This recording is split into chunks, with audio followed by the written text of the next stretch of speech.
All right, here I am with the PostMillMan, and we're going to talk about the captain and the passenger. We left off last time talking about patriarchy, and I had introduced this framework, economically speaking, of a way of explaining how the dating market works. And you had a little bit of reservation on it last time. So just as a quick Yeah. recap for the audience, let's go ahead and run through it. So you've got Mm. captains and you have passengers. They aren't necessarily men and women, but they're generally captains are men and passengers are women. Captains Mm. have three fundamental responsibilities. They need to build a boat, they need to learn how to sail, and they need to plot a course. Whereas the passengers have three prerogatives.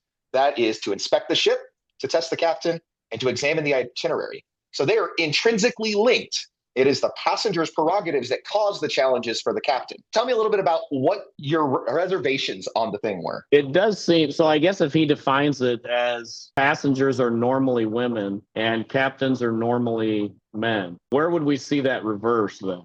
Like, That's really interesting. how would it get the other way around? All right, so we'll see that in boss babes, right? So boss babes want to go ahead and be the captain because they don't want to give up control of their life. They'll go ahead and build their own boat. They'll figure out their way, and then they'll want to go ahead and they'll go out to sea because really they want a better captain. And they want to get on his boat and like share in the spoils of somebody that's better than her, right? Because hypergamy is a thing. And eventually she'll settle down and decide, okay, fine, I'll pick up one of these passengers and I'll just lord over him. But she won't actually be happy with the situation. But these are really untenable situations, right? We're What do you talking mean? like we're probably talking like the extreme fringe where boss babe would be taking a man on her boat and going. Well, it's more common nowadays than it has been because we just have more and more boss babes. If we go ahead and look at college attendance, we got 60% of college attendees right now are women. They're going to be taking all the white collar jobs, about 60% of them in Yes. various fields. So you're going to have more of an imbalance unless guys go ahead and step it up in other areas, right? That's Well, going to be a natural consequence of that. do you think those women are actually getting married though to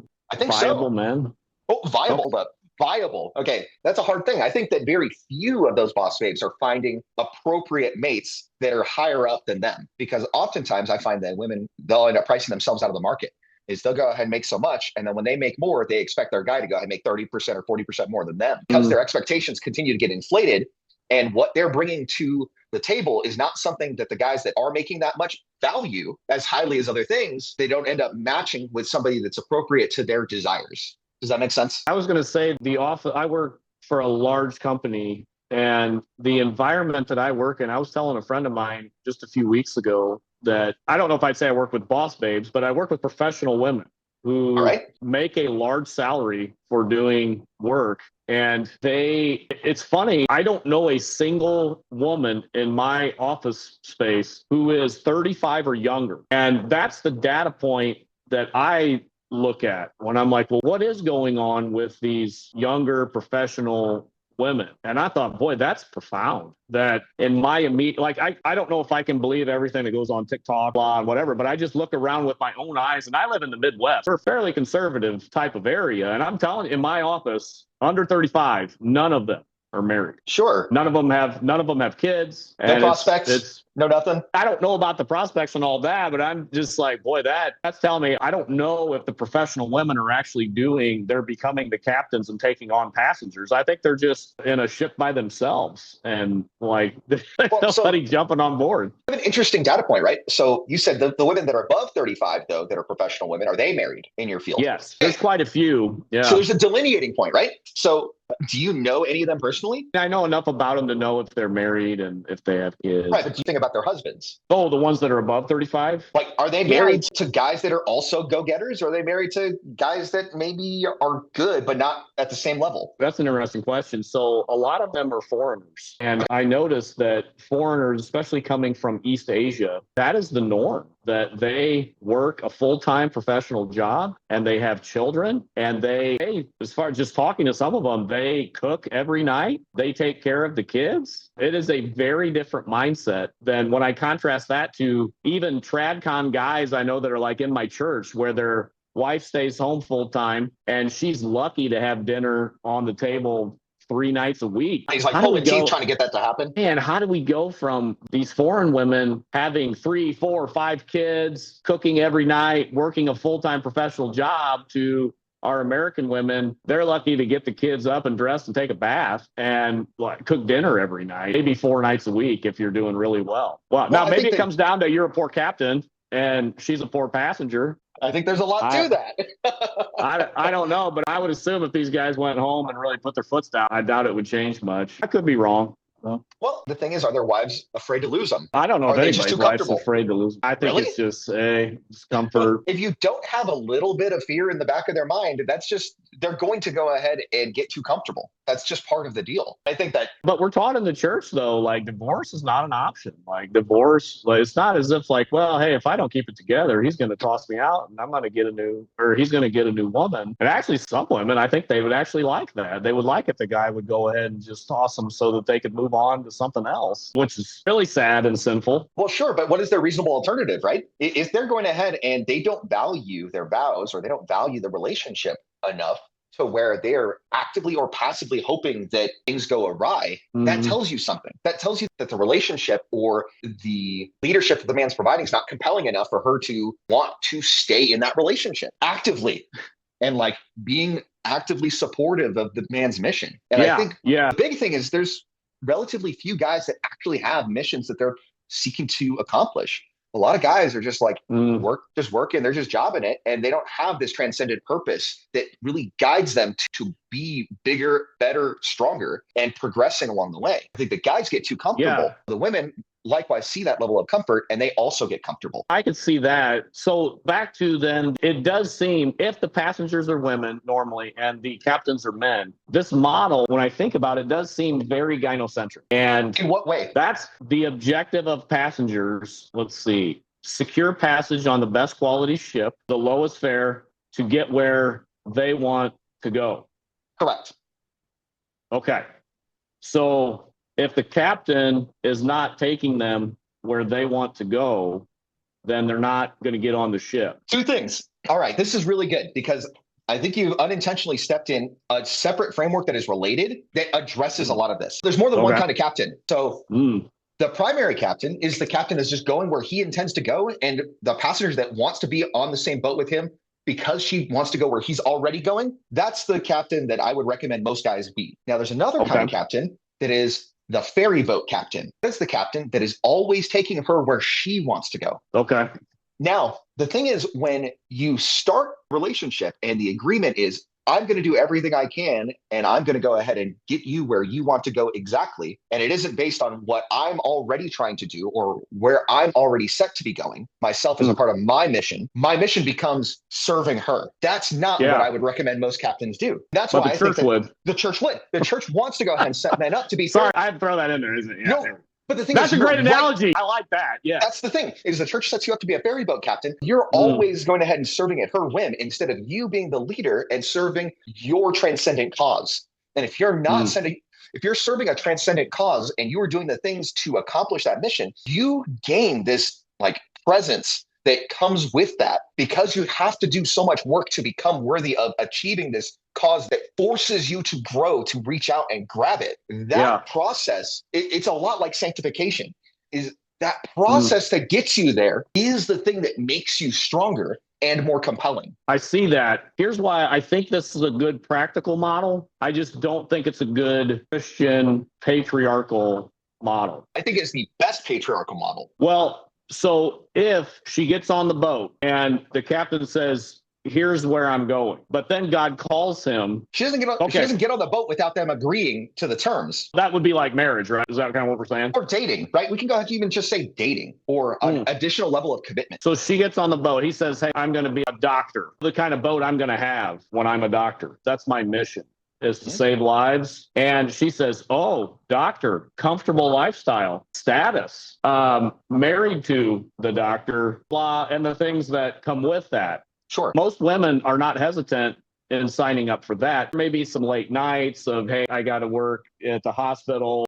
Most women are understanding when the MD is pulling down $500,000 a year or what. But the thing is, she goes into that relationship knowing the benefits and maybe downplaying the consequences of that choice, which will more often than not lead to her despondency if he is not a strong leader down the road. Well, so here's what I'm saying. So that ship is set then. Like she knows, okay, here's where we're going. This is the destination. Cushy lifestyle on this ship. That's good. Now, what if the captain is in a Christian marriage. What if he's called by God to be a doctor anymore, but he is going to go to the mission field, be maybe not even a missionary doctor. Maybe he's just going to be a preacher on the mission field because God has called him. And that has happened in history, actually. Absolutely. Sure. Would you say that that's a common case, or would you say that's an exception to the rule? Because we're not going to go ahead and build systems around exceptions. That's true. I'm on board with that. If this is our model, and God does call people to do something different, especially if we're talking about getting married early, right? If we're not getting married in our 30s, but we're getting married. I'm not sure that that's the case. I think that the women should go ahead and get married early.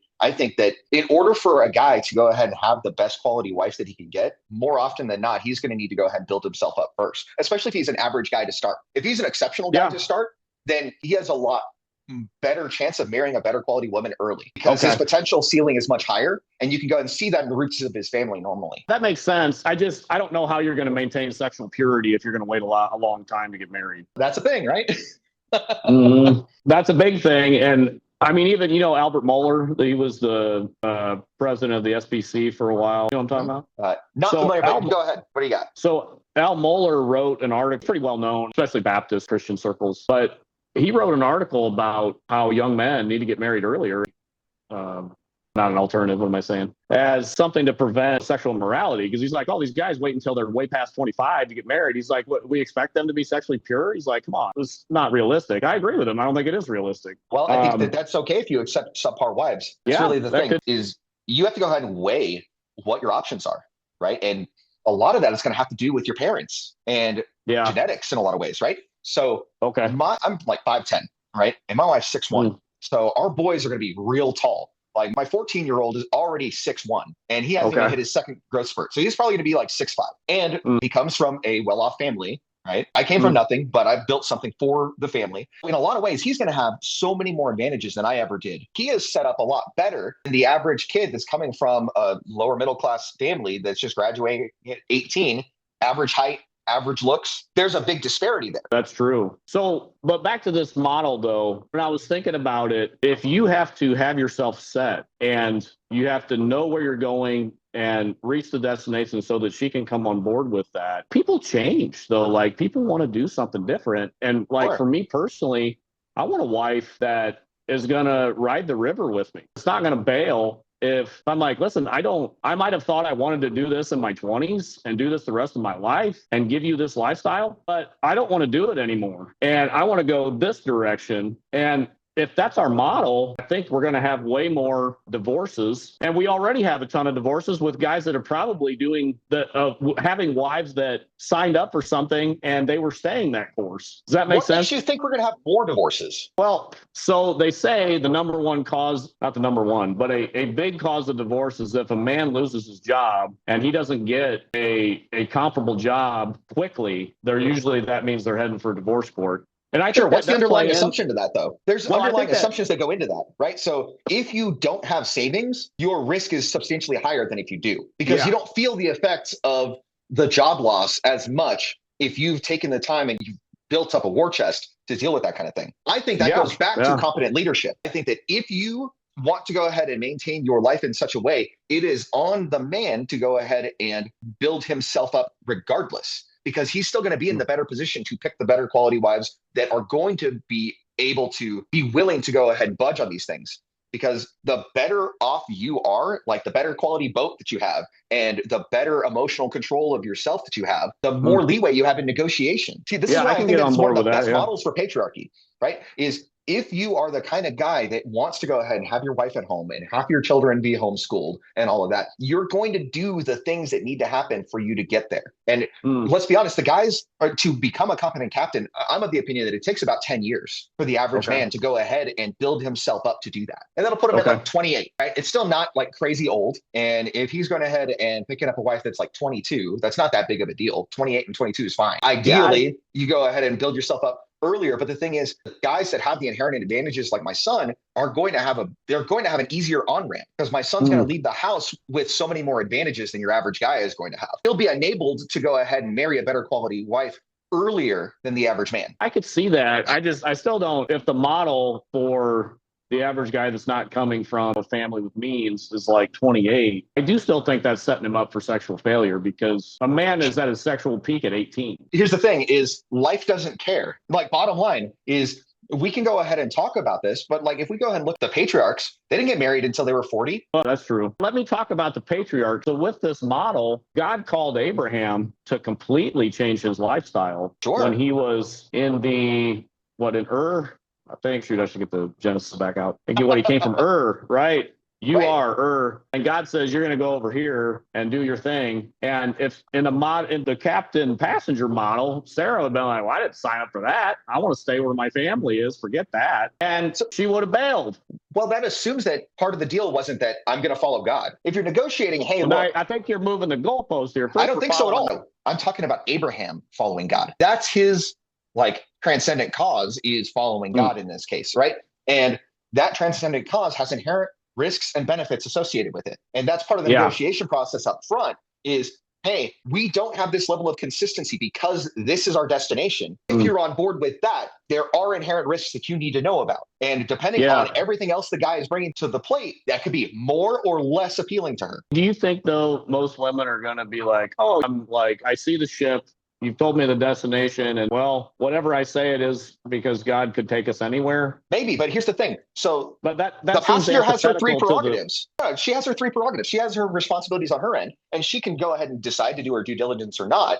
But she's better off doing her due diligence. One, like she needs to go ahead and see the boat. What is the life that Abraham already built up until that point, right? Is this already appealing? What is the character of Abraham? How does he go ahead and handle himself?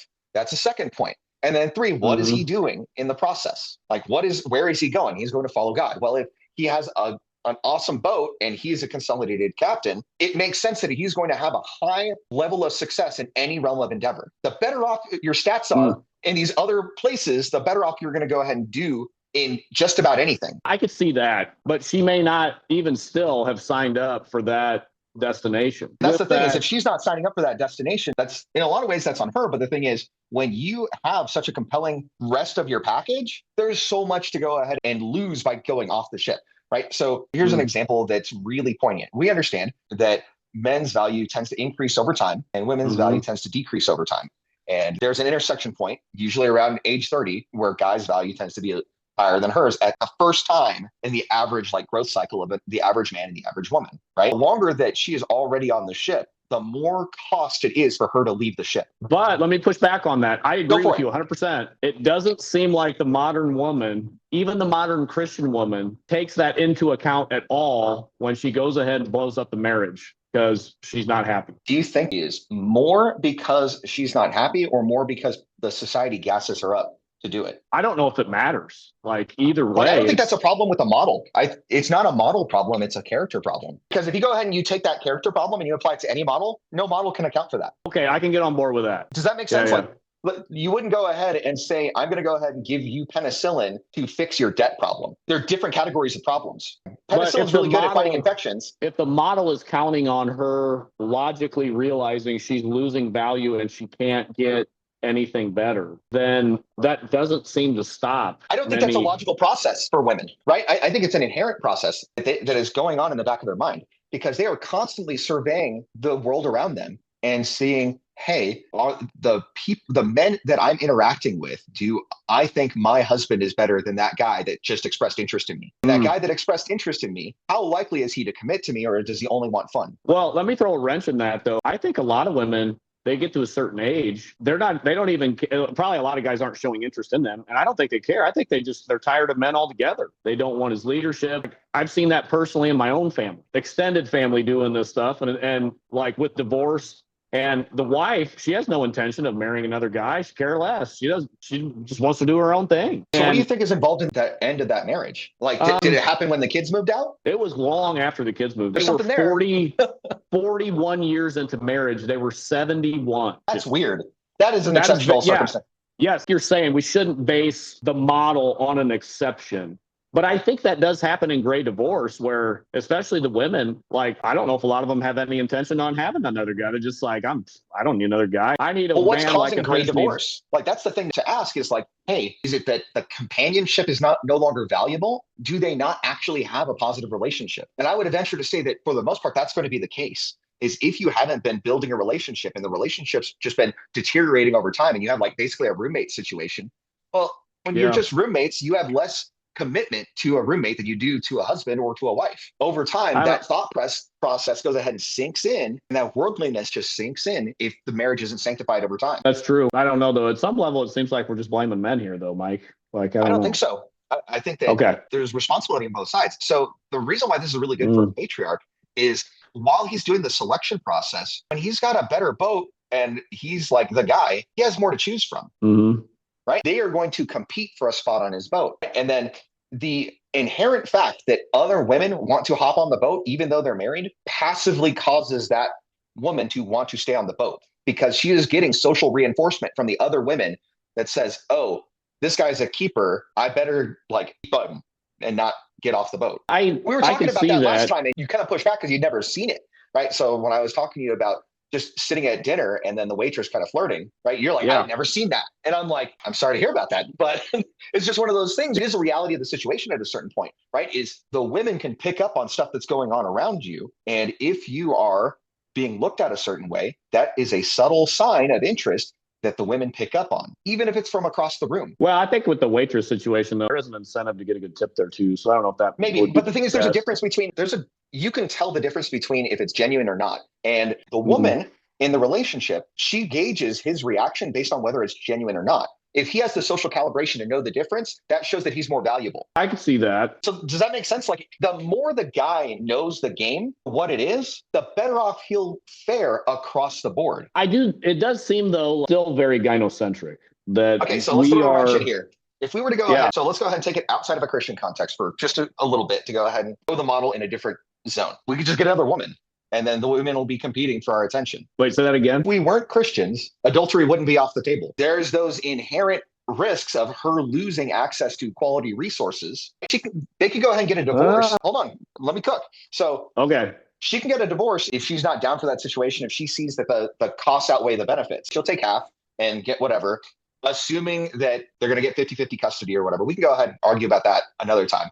But just for the sake of going through this thought experiment, if she does, the guy can just rebuild. If the guy is the high quality guy, he can go ahead and just rebuild it because he's got time on the clock still. And then so is she going to get as good of a deal? No. That's the question, right? Is how likely is it when she leaves that marriage that she can go ahead and secure a better marriage than the one she's leaving? Jeff Bezos' wife. We could ask Tom Brady's wife. We could ask. That's an interesting situation. You think Giselle is better off with Tom Brady or with the Brazilian Jiu-Jitsu guy? Tom Brady for sure. Well, there you go. So does she realize it right now? No, she's still having fun. Give it a couple years. True. We could ask the Microsoft guy, Bill Gates. We could ask his wife. Do I need to keep going on here? Well, no, but give it time. Like the thing is, I mean, these are high value guys too. They're high value in one domain. That's true. Right? Well, I don't know. I would say Tom Brady is, and I would say Jeff Bezos likewise is higher value in multiple domains. I would say that Bill Gates has slightly fewer domains in which he is valuable than Jeff Bezos or Tom Brady, but he has like a substantial amount of value to give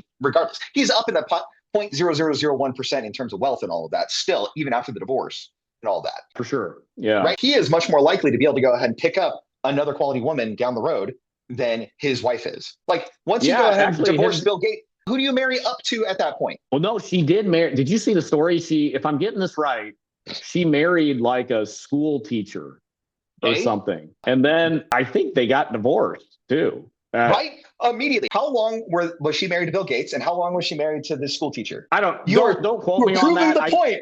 You were proving the point here. I think that's true, but don't quote me on that. See, I was looking at that story because I was thinking the same thing. It was like, once you've been married to Bill Gates, like, then what are you doing? Although if the only thing he can provide is fabulous wealth, well, she already got that from him. So she was probably looking more for a supportive, loving, blah, blah, whatever. Bill looked pretty beta. So if you needed to just replace him with another beta, that shouldn't be too hard. Right, but you're not going to be able to get the same quality. That could be. Yeah.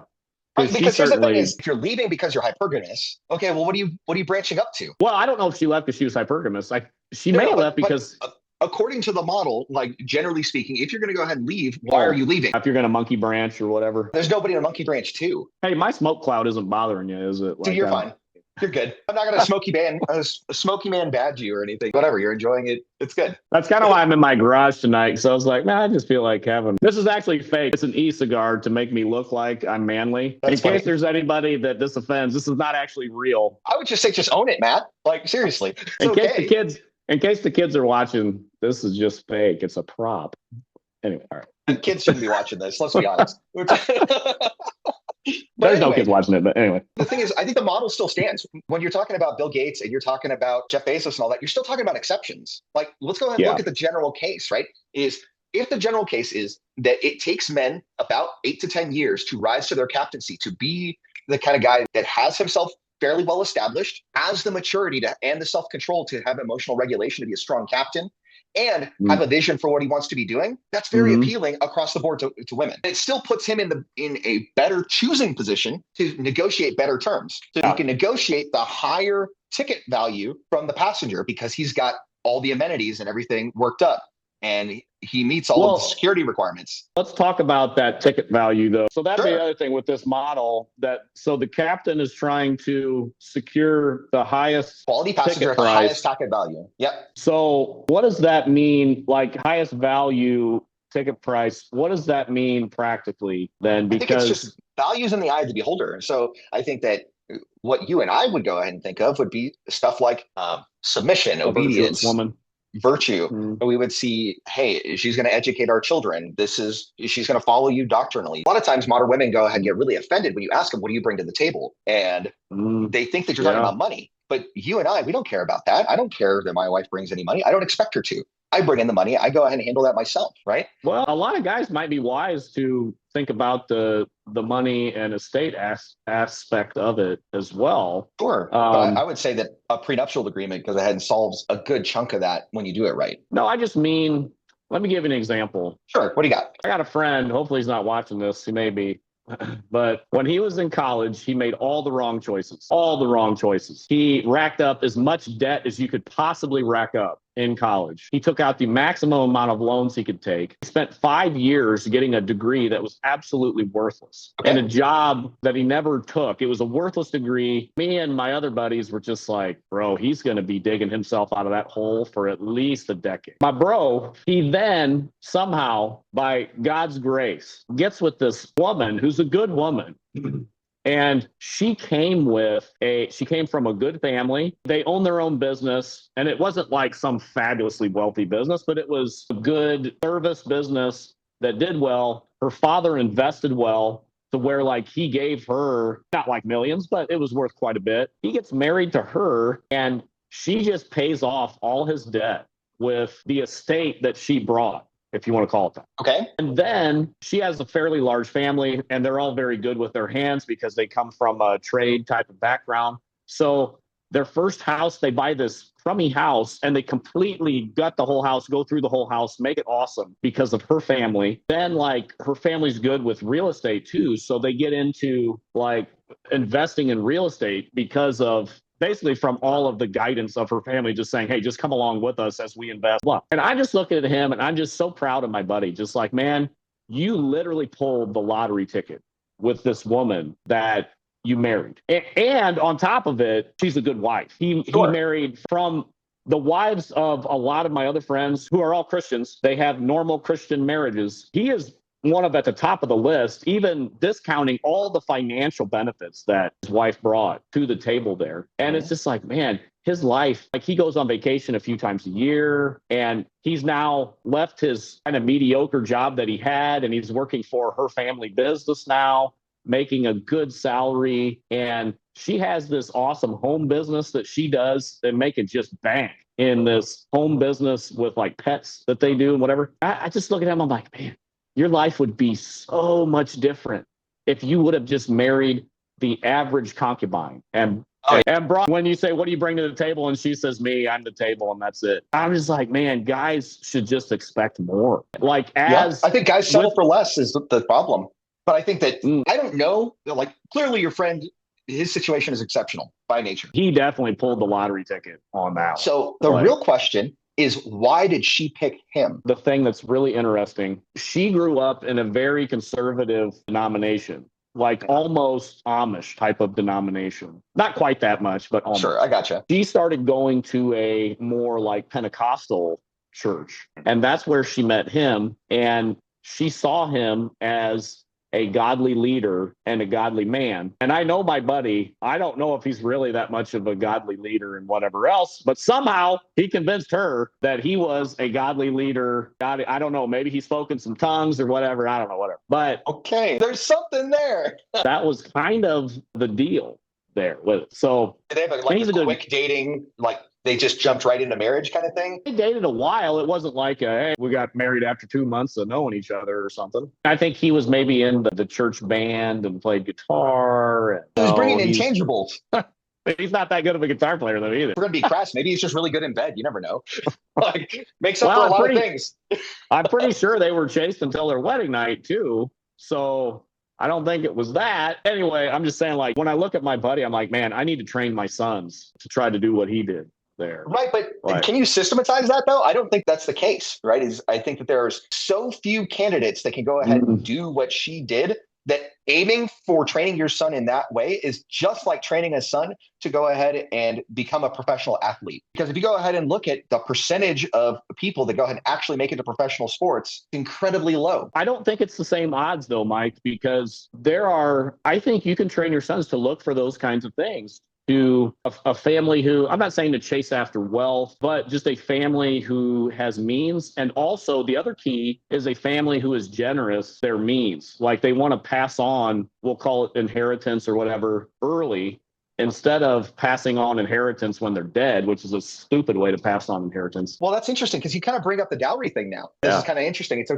So literally she brought a dowry with her. Right. In addition to all the good character qualities that were developed because she was in a good family. So I look at training my daughters the same way. So the thing is, I've got a single family house for basically each of my kids. So when they go ahead and get married, they don't know this yet, but like I'm going to basically gift them each a house, or they can go ahead and have college paid for. So they get to go ahead and make a choice, right? Based on whatever their circumstances are. But both of my daughters are going to have like a 4 or 5 bedroom single family house, just like gifted to their marriage. Of course, there's terms and conditions because I want to make sure that the wealth is protected and all of that. But I recognize that it is more and more difficult nowadays for the average person to get ahead. Don't get me wrong, there's more opportunity to go ahead and get in the higher tiers. But in terms of the standard pathway doesn't get you as far now as it did 20 years ago. When you go ahead and start them off with a house, a place to live to begin with, that takes such a huge financial burden off of the marriage. Right? I agree. Like, I'm also raising my daughters in a patriarchal household, and they see the value in the patriarchy. It's interesting. I don't know if you saw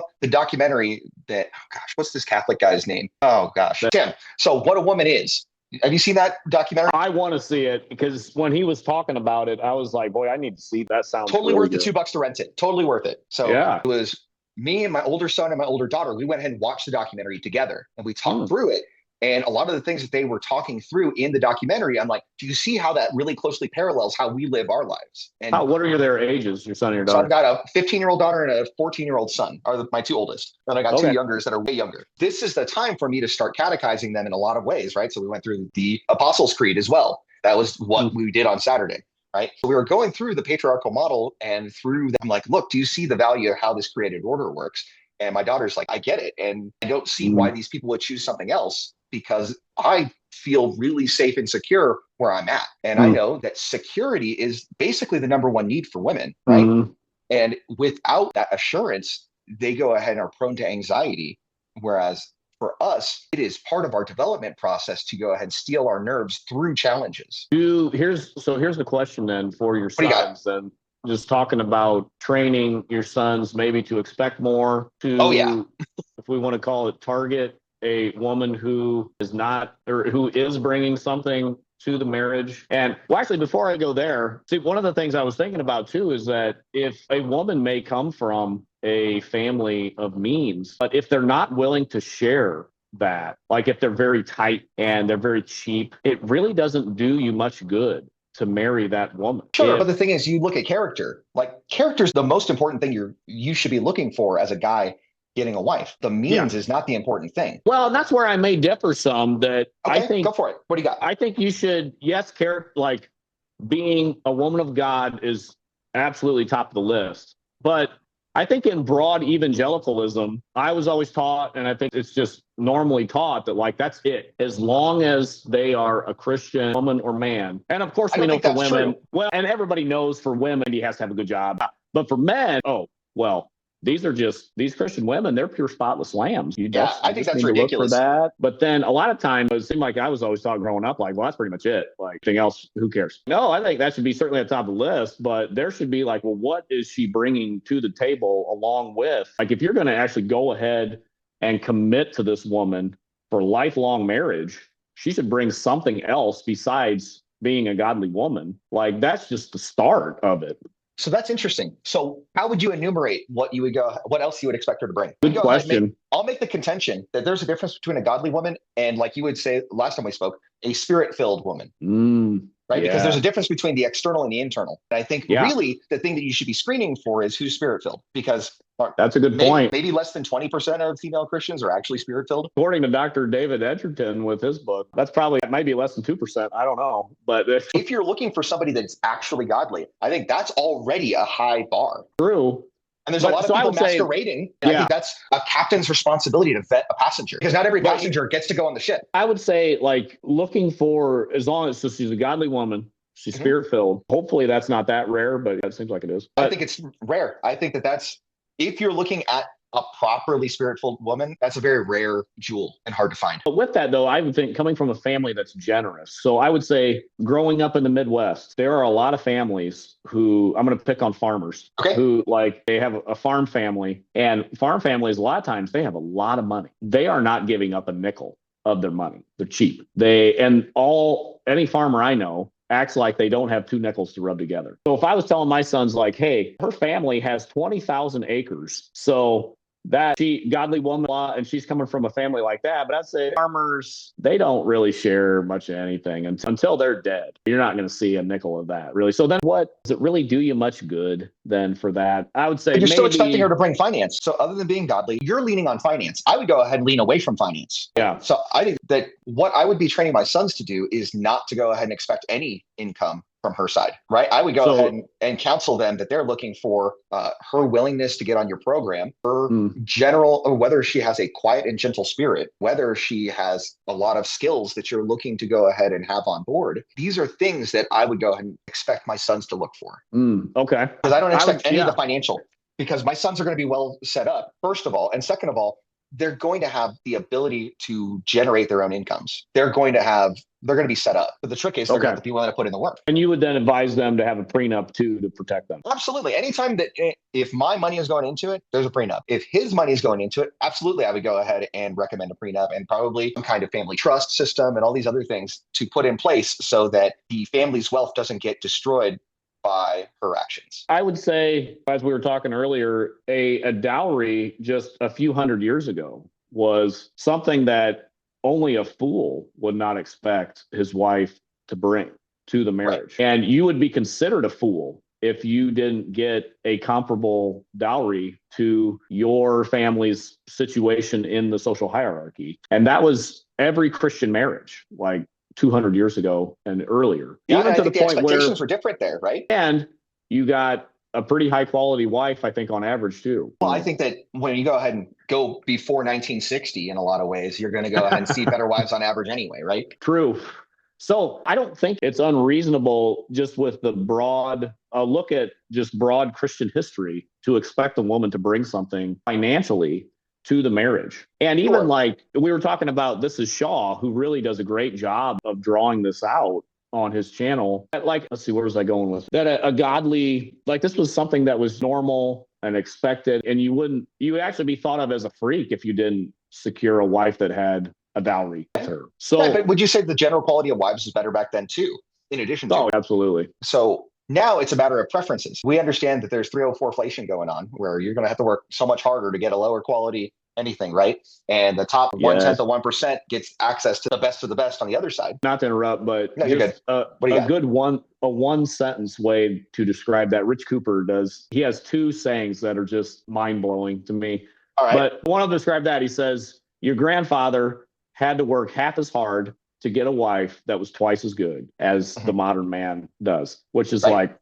whoa, half as hard, gets a wife twice as good. And he also says most guys' wives are the oldest, they act like the oldest teenager in the house. Those are his Yes. two sayings that I think are worth writing down. Man, this guy, he totally gets But it. it's true though. And the thing is, Tim, because in my household, my wife is the oldest teenager in the household in a lot of ways. But the thing is, relative to the other teenagers, they're on the same sheet of music. They go ahead and mind well, they obey, they know their place. And my wife, Mm, likewise, is the same way, right? They're mhm. all on the same sheet of music, and I'm just directing how it goes. Can you imagine in the church if not even a pastor, if just anyone would say that in the church? Yeah, you know, in general, our wives act like the oldest teenager in the house. You get run out on a rail for saying something like that. Like it You would know, just be like, I would be the one to go ahead and say something like that because I can get away with it. Like I just go ahead yeah, and say it in such a way, and like people are like, "Oh, this makes sense," and then that would be it. Well, it's yeah. just so funny because that's just how it is. I am that guy too, which is why I don't get invited to church potlucks very much and stuff like that. The thing is, like, I'll go ahead and play it off well and get everybody to laugh about it, and it's great. And then it's I like, can okay, get well, it. Hey, I want to see a video of that because that's hard to imagine. hey, man, it'll be interesting. My preacher's been like on my rear end to go ahead and preach a sermon or two, and I'm like, look, I go ahead and do talks on Wednesday nights all the time. Like, what do you want a sermon on? Mm. I handed him Dr. Edgington's book today for him to read Oh, because we've been talking about theology back and forth because he needs some development too, and he's just not getting it elsewhere. And I'm like, let's go ahead and do that, man, because yeah, he's that's a little bit great. younger than me, but he's got 5 kids and Okay. he's a sole provider and all of that. And it's just one of those Mm, things where there's some commonality there. I want to go ahead and make yeah, sure to feed him so that he can be better prepared to go ahead and handle everything with the rest of the flock, right? that's great. You've read the book, right? Oh, I Okay. still need to All right. get it and read. You really need to get it. One of the concepts is because most of the leadership in most churches don't understand this world and like understand that, oh, maybe we should be holding women accountable for their side of things too. They default to Mm, the woman's side, and they unintentionally go ahead and cause all this havoc. Well, I'm going ahead and training church leadership to go ahead and see both sides of it. In the event that something happens with one of my brothers, they're more likely to get better quality counsel. They'll be able to see oh, both sides of the yeah. coin, right? So I'm trying to play the long game with that, No, that's right? great. I think it's going to take a grassroots effort because it certainly isn't going to come from the top down. I currently serve as a deacon, and I've got a friend of mine, and he's getting ready to serve as head deacon for next year, and I'll be basically a second in command, serving tables and stuff like that. All along the process, I get to go ahead and influence people to go ahead and know different parts of scripture that maybe doesn't get preached all the time. It's important Mm, for them to know. That way, when they go ahead and become an elder in 5 years, they've got better quality, or they have a more consolidated view of things, so that when they're going ahead and providing advice and counsel to the younger men when they're married, things will be yeah. better in our congregation as a result of it. So I'm just trying to go Sounds, ahead and sow seeds. well, it sounds like you should be an elder. Well, I'm on track to do that. But I'm also open to the possibility that God has other plans for me that may Mm. disqualify me from that. So I don't know. Oh, man. All right. We're not going to go there right now. Okay. Yeah, I know what yeah, you're talking about. We're not yeah. going there. Yeah. But I don't know is or is not the case. I'm doing the things that make sense to go in that direction unless God goes ahead and puts it otherwise. Right. I'm open to Okay. the possibility on both sides. So What we need to, I did a response video to Conversations That Matter. Are you familiar with that channel at all? no, not really. So good guy. He had a pastor on his channel. The pastor was talking about a guy in his congregation that wanted a second wife and how he had to like counsel him through that. I did a video on that. And I'm not saying, see, I got to caveat this because I'll get put under church discipline probably. So I'm not saying that polygyny is for today. All right. I got to put that caveat here. Sure. But, Well, you affirm but Westminster, right? yeah. You affirm So, Westminster. so I'm not going against my great grandfather. So anyway, but that guy that this pastor was talking about, he reached out to me on my YouTube channel and said, I'm the guy that he was talking about. That's interesting. Like, Wow. I messaged him back just a couple days ago and I was like, hey, I would really like to interview you on my channel just to hear your story. Yeah. Because I've heard the story from your probably former pastor because I think he got excommunicated from his church. I'm really interested to hear his story on how this all went down and whatnot. But anyway, that's a side note. Going back to the captain and pastor route. So if we're going to go ahead and talk about like full on old school patriarchy, well, if you're a high quality captain, you can go ahead and take on more than one passenger. It does seem to be the case in the Old Testament. That was the deal. That's self-corrective in nature because, like, hey, if you've got a great deal with a high quality captain and you're in a good spot, one, why would you leave it? And two, if you do leave it, what's your reasonable alternative? I don't know if that can exist, like we were talking about with in the Muslim world. If you allow women to divorce, I don't know if it's very viable. So I think that you can do it, but you go ahead and you would utilize something like a corporate structure. You wouldn't use the default marriage contract, and you wouldn't use the default divorce proceedings. You would go ahead and have it be kind of like a partnership agreement. Well, right. But thinking how you would structure such a thing, it would be like a partnership agreement with articles of organization of a company, because usually there's going to have dissolution clauses of, hey, if somebody needs to get bought out, what's the process and procedure associated with it? What is their share? And you go ahead and agree to it at the beginning of the process. One potential way that you would do it is like, say you start the process and your default is 50-50, but there's a caveat that, hey, the guy can go ahead and take on more than one. And in that process, maybe the asset split at the time of the second marriage goes ahead and gets frozen in time. And then any new assets that get built up get divided differently. Oh, that makes sense. Right. So you have that snapshot in time that protects the first wife and all of the heirs from that marriage, separate and distinct from the rest for any subsequent marriage. I don't know. I'm just spitballing here, like how we go ahead and do that. But I think that we have the ways to do that in current law. Well, and I wish my grandfather, my grandmother died when my mom was 19. So he remarried in his 50s. I wish he would have done something like that, because then my step grandmother, like her kids got the same divide as his biological kids did. It was just like, I got one better for you. All right. So my grandfather on my father's side, so by the time I was born, he was on his third marriage. His first wife died in a car crash. His second wife died of cancer. So he was twice widower. Right. So it wasn't like that. It wasn't a crazy situation. There wasn't any divorce or anything like that. He was on his third wife, and she had children from previous marriages and all of that. They didn't have children between the two of them. He passed away. All the assets went to her. And then when she passed away, her children got all of it. We saw none of it. Oh, man. I know. That's predictable, too. Yeah, of course it's predictable. But the thing is, he didn't make intentional efforts for it to be different than that. He went to the mind for legacy planning, right? Whereas for me, I know that I have certain intentions that I'm going to go ahead and put in place for my children and grandchildren, regardless of circumstances, right? Because I operate generationally. I don't go ahead and live just in the here and now, because I have a firm conviction that it is my responsibility to set my children and grandchildren up better than I had it. No, that's a great thing. There's different ways to do it. And of course, we're just spitballing and like, no, am I saying that I'm going to do it? No. But the thing is like, hey, it's a good like thought experiment. How do you go ahead and do such a thing? So like, we're saying then, just to kind of wrap up the thought with the captain and, passenger, we're saying in general, this is a good roadmap, even though there could be exceptions. Absolutely. If you had to pick a roadmap, this is a solid one. I would say that's the case. And I think that this is a way to restore balance. It's not overly balanced towards the women's side. I think that guys that do the work are in a better position to be picking and have just the ability to lead better, because that's a part of the agreement that you set up front. Well, I used to be of the opinion you shouldn't sign a marriage contract at all. But I think I've come to the realization that signing a prenup would actually be a good thing, because you then cut through all the romanticism of marriage and say, okay, like here are the terms of this marriage and here's what's expected of both parties in this marriage, and get that all like laid out on paper. Like forget about all the romantic Cupid feelings, and like this is like a real thing we're forming here. If you don't have a prenup, I think it's way easier to just be like, oh, it's just forever. And right. Yeah. Whereas if you sit down and you have the conversation about putting a prenup together, you have to dig into really serious issues together and say, we need to come to agreement on this or this marriage isn't happening. I think that is a real check on the emotions of the moment, like you're saying. I think that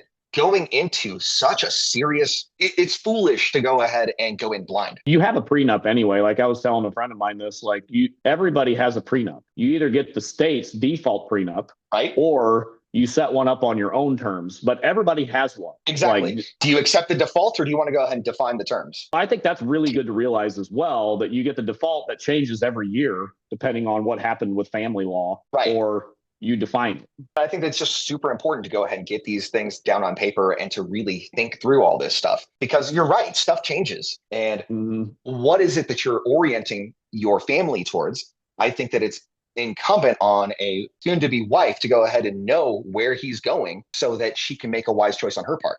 Because I need to go ahead and look at this from the perspective, and I've been thinking about this a lot lately, is the perspective of my son's journey and my daughter's journey. They're both different journeys. And say I wasn't both of their parents. Say I was the parent in one case and not the parent in the other case. What advice would I give to that child going into that marriage to that counterparty? If they were going to head, if they weren't related at all, how would that work? What advice would I be giving in that circumstance? And it's a really important set of things to go ahead and like lay out there. And I've still got another 3 years with my daughter before she turns 18. And I've told her, I said, look, so long as you are going to go ahead and stay under my rule and you understand that you have responsibilities to the household, until you're married, you're welcome to stay at home, but you have responsibilities that are going to be levied upon you and you're going to be held accountable to my rules. And she's like, I totally understand. That makes a lot of sense. And I said, look, when you get married though, I'm going to hand that off to your husband because you guys are to leave and cleave. And I'll be there for you in an advisory capacity. I'll be there to advise you, but I'm not going to go ahead and make expectations that you're going to obey anything that I say because you are your own family at that point. Unless you guys as a family are dependent on me, at which point dependency creates that servant master kind of relationship there. No, that's good. Like you want her to submit fully to her husband and not. Absolutely. I go ahead and demonstrate what that looks like in my relationship with my wife, and she sees what the deal is, and she sees the benefits that my wife gets from doing her part. She doesn't have the passive anxiety that a lot of these women are coming to the marketplace with, where they're brought up in the passive feminism of our society that goes ahead and shows you don't need a man, you can't depend on a man, you're not safe with men, right? My daughter is growing up in an environment where strong men are there to protect her. She has responsibilities. When she does her part, she'll be taken care of. That's good. So let me go back to the church. So if, as you are a leader in your church, how big is your church, can I ask? About 150. Decent size. They say like over 90% of churches are less than 100 people across the U.S.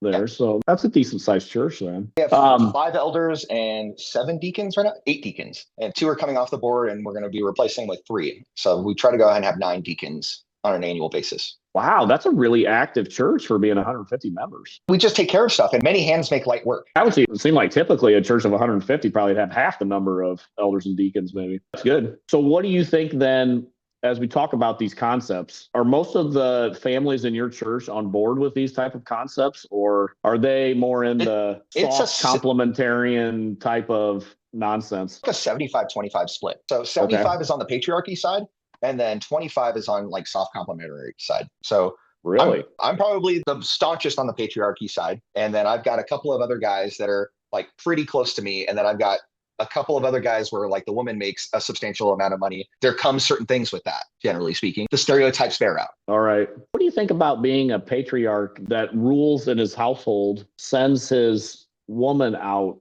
to make money and bring it? I think it's ridiculous. I don't see that as a good thing. In my family, her primary role is house and hearth. And let me throw something a second. No, you're good. What if you said, I think I would like, as the patriarch, I would like to homeschool my children, especially, let's say, maybe you had all boys. Okay. And you said, I would like to homeschool my boys, let's say, and I want to do that full time. And I want to have full control of this household as well. And let's say your wife has a degree in something that can really pull down some money. Would it not be patriarchal to say, you're going to work for my household and I am going to train and educate our kids? I think technically you could do that, but I think it practically doesn't work out well. I think that you're inherently in a disadvantageous position to do that unless she is really on board with that at the front. Like, you have to have a really solid like situation for that to make sense. I think that's an exception rather than the rule. I totally agree with that. But if I saw a guy do that, I would say that dude, he is a legit patriarch. Then I would agree. I would say if that were to go ahead and work and you can go ahead and see it borne out, I would go ahead and judge the man by his fruits. And that would go ahead and make sense. And the reason I say that is because some families I see where the wife stays home and homeschools, and the husband is the one, he's the breadwinner. Wow, that's what 99% of cases, probably more than 99%. In some ways, you could say that is gynocentric because the woman probably gets to do the things she wanted to do anyway when she signed up for the marriage. She gets to stay at home, and some guys in the red pill space talk about this, how you get to, in some sense, retire the woman and live the life of leisure there. Because I think if we're honest, that assumes a lot of things, though. That assumes that she's not doing her part, right? Well, I think if she's carrying her weight, then like she's working by doing his will, right? If he is providing expectations and she is meeting those expectations, I think that's a great thing. Even if she has a couple extra hours to watch an episode of Bridgerton or two throughout the process, I'm not going to go ahead and fault a guy or a woman in that case. Well, and that's kind of where I'm going, is that it seems like some of the families I know, the wife is not, even being a homeschool wife, she is not working very hard at all. Yeah, and the question is whether or not that's part of the agreement that they went into that with. That's where, like I'm saying, it seems like to me, a true patriarch that has some real power in his home. If he said, nah, I'm going to stay home and I'm going to educate the kids, or let's say they don't even have kids. He just says, I want to pursue something that just doesn't make money, and you're going to go make the money and you're going to bring it into my household. And that's the way it's going to be. That seems like to me way more patriarchal and alpha than like I go and I slave away at my job so that you can stay at home and live your best life now. I don't like using like alpha and beta, generally speaking, to go ahead and describe the things. But I would say that if you were to go ahead and run that through the captain and passenger model, I think that you're going to have very few passengers signing up for that. Because I think we've established that we live in a gynocentric social order, that the woman is going to be the pampered one. And if that is not happening, then that marriage probably is going to dissolve. Do you agree with that in general? I think generally speaking, that's the case. If she wants to work, then she's going to work. If she wants to stay home, then she's going to stay home. If she wants to homeschool, then she's going to homeschool. If she wants to send the kids to private school, she'll do that. If she wants to send them to public school, she'll do that.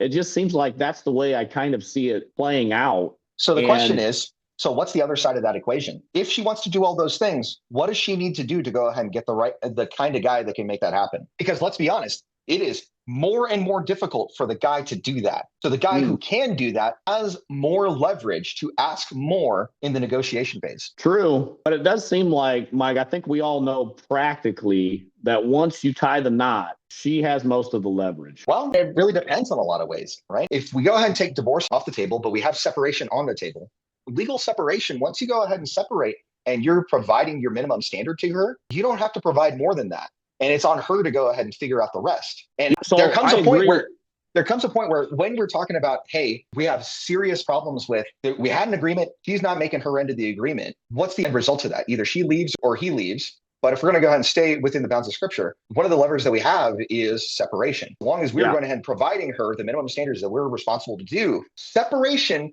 in that situation is likely to be economically painful for her and likely to be a situation where she can go ahead and make an open-eyed decision whether she wants to go ahead and continue that way or to go back and actually handle the agreements that she put up front. I agree if she is going to abide by the rules of Christian marriage. But I think practically, if you separate, you're getting divorced. I don't see that ever practically playing out where a man would be like, well, we're going to separate and you're going to abide and I'm going to give you this amount. I would say practically, that's just not tenable. Like you're going to get divorced. Okay, what if she goes ahead and divorces you in an unscriptural manner and she abandons the relationship? You're free to go ahead and remarry. Yes, true. So, like, there you go. And she's going to bear the consequences of her choice. But the thing is, if she doesn't perceive that there are already consequences, usually there's something in the marriage that happened in the first place for that to be precipitated. Well, wait a minute. Normally, though, the church teaches, and we can probably divulge from that, but if she divorces you and there's not infidelity, then you may not be scripturally able to remarry. Like if she has not committed adultery and there was a divorce and she divorced, a lot of churches I think would say, no, you can't get remarried. You have an unscriptural divorce. Right. But the thing is, it's kind of like the difference between excommunication and schism. The reason why I don't go ahead and really fault the Protestant church from schism or from establishing itself compared to Catholicism is they weren't trying to go ahead and leave. The Catholic Church went ahead and excommunicated them. It wasn't on the part of Martin Luther and the Protestants. They weren't rebellious. They were trying to go ahead and reform the system from within, and they got kicked out. Yeah. In like manner, the husband didn't want to divorce the wife. The wife decided to abandon the marriage and divorce him on an unscriptural basis. I'm saying practically if she follows, then she would not be able to remarry. And then as soon as she gets her first boyfriend, now all of a sudden, hey, there's adultery. I guess that could practically be what would happen there. That's a pretty easy assumption to make because it's it would be not particularly feasible for her to go ahead and separate, especially if she's like fairly young still, Mhm. right? When we're talking about gray divorces, that's a little bit different, but I think that gray divorce is not the vast majority of divorces. So I think we can go ahead and like set that aside for a short period of time. And I would say that Yeah. gray divorces are usually the result of a lack of sanctification in the marriage over an extended period of time. Okay. For the most part, I don't think that normally there's a precipitating event that causes that. I think that most of the time it is just a slow decline over time. That's probably true. You just grow apart and whatever. I'd agree with that. So if the wife is still fairly young, well, say you're not fabulously wealthy. She's going to go ahead and get a meager living from child support. Maybe she's probably not going to be an alimony. If you're smart, you're not going to go ahead and be in a state that does default alimony or anything like that. So what are the financial consequences of that decision for her? There's always a simp she can find, though. I've seen that personally. Sure, but then if she finds a simp, then you're free to marry now. I guess, well, I don't know. That's why like some churches would say, no, you wouldn't be. But I think everybody would do it anyway. Like it probably wouldn't matter. But I'm pretty sure. Yeah, I see where you're going. You go ahead and get married. Like the marriage is a one-time sin. And then all of a sudden, oh, hey, well, you're good now. You're already married. We're not going to tell you to get redivorced. We're not going to go. Well, yeah, that's true. Once you go ahead and do it, then nobody's really going to question it too much. They'll be like, well, you shouldn't have done that, but okay. Well, because like, think about it. There's a really specific set of circumstances that have to be the case for that to come about in the first place. I would say that if you were to go ahead and take that very specific circumstance to an elder body, they're going to go ahead and they're going to search the scriptures and they're going to say, hey, look, this is what the scriptures say on this is what Westminster says on this is whatever our confessions say about this. How does this situation that has nuance to it, how does that line up? What is the guiding principle that we should be looking at? I just seem like if you separated, like you're getting divorced. I think in the modern day, I just don't see I don't see any wife letting it stand like that. Like she's So the only reason I fight back so hard on this is because I've been through that, right? So my wife and I, we had a fight like 2 years ago or something like that, where she was just like going off like in front of the kids and everything like that. And I'm like, look, you need to calm down. You need to go somewhere else. And if you can't go ahead and restrain yourself, I'll go ahead and get you a key to an apartment and you can go ahead and go the apartment and you can go ahead and leave, but the kids are staying here. It took 15 minutes for her to calm down and she was good after that. The thing we were fighting about disappeared because in that 15 minutes, the hamster wheel was going on and real consequences were put in front of her. And am I really going to do this? Okay, well, that makes sense. It seems like there's so many wives that I've seen personally that would just be like, okay, and the divorce would just be there. I only push back because I have personal experience and because I had set my family up in a certain way. I've set myself up with so many insulating factors that it is much better for my wife to be in the marriage than out of the marriage because I am by far the best man that she's ever going to marry. There's no way that I can go ahead and foresee she goes out of the market and she finds somebody on par or better than me. Like, no way. It would not happen. I have a lot more confidence to go ahead and like assert myself and have the leverage and to go ahead and like lean into my leadership because I know this to be the case. I guess I would still push back and say that doesn't seem to stop many women from still going through with it. Sure. I would say that for the most part, you've got a lot of weak, simpy guys, and that's what's causing this. That's true as well, but it just seems like it doesn't stop a lot of women. And then in the long run, they are worse off, but they went ahead and just blew up their whole family to finally realize that. And I think that would be better off if they were smarter at the front end. But I understand that hormones and like your other head has a lot to go ahead and do with decisions that you make in your youth sometimes. But if you had good fathers going ahead and guiding their sons in the way that they should go, that's a thing. Unfortunately, we have so many single family households, or not single family, single mother households that are causing this to not be the case. Right. And so you have a lot of broken sons and daughters that are coming from these households that are leading to the breaking other families. You have this like compounding effect.